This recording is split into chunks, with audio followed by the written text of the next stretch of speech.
leg uns das Massband her, dass wir die Reifenspuren fotografieren können. Wir müssen wissen, wie breit die Reifen sind und welches Profil das sie haben.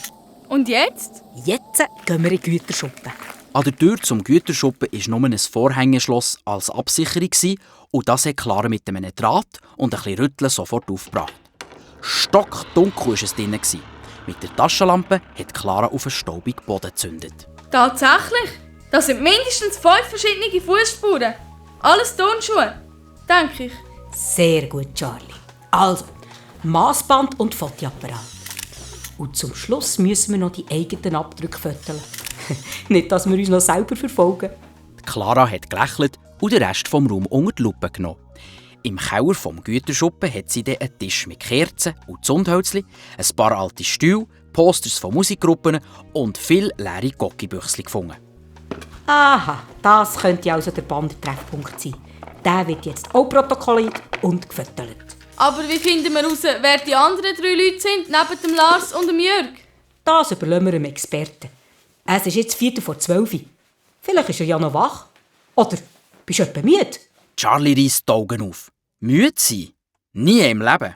Als sie aber nachher im Kabinenroller gehockt ist, sind ihr doch immer mal wieder die Augen zugefallen. Aber sie hat gekämpft und schliesslich war sie neugierig auf einen Experten.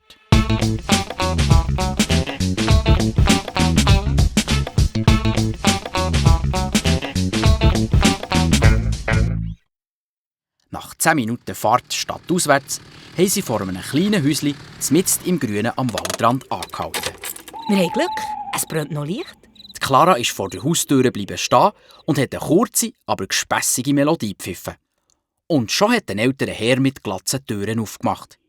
Ist aber der vom Anblick von der Charlie gar nicht etwa begeistert gewesen. Was, Clara? Du bist nicht allein und pfeifst trotzdem. Darf ich vorstellen? Das ist meine Nichte und beste Schülerin, Charlie Fall. Und das da ist der beste Experte, wenn es um Polizeiarbeit geht.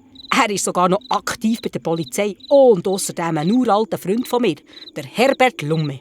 Die beiden grüssen sich verlegen, weil vermutlich beide nicht mit so viel Kompliment von der Clara gerechnet haben. Bert, wir haben ein paar Schwierigkeiten.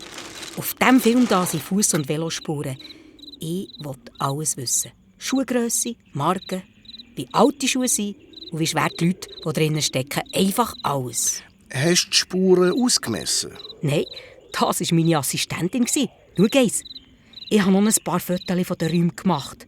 Auch dort interessiert es mich. Woher kommen die Gegenstände? Kerzen, Cola-Büchsen, Posters und so weiter. Clara, darf ich mal fragen, was du eigentlich suchst?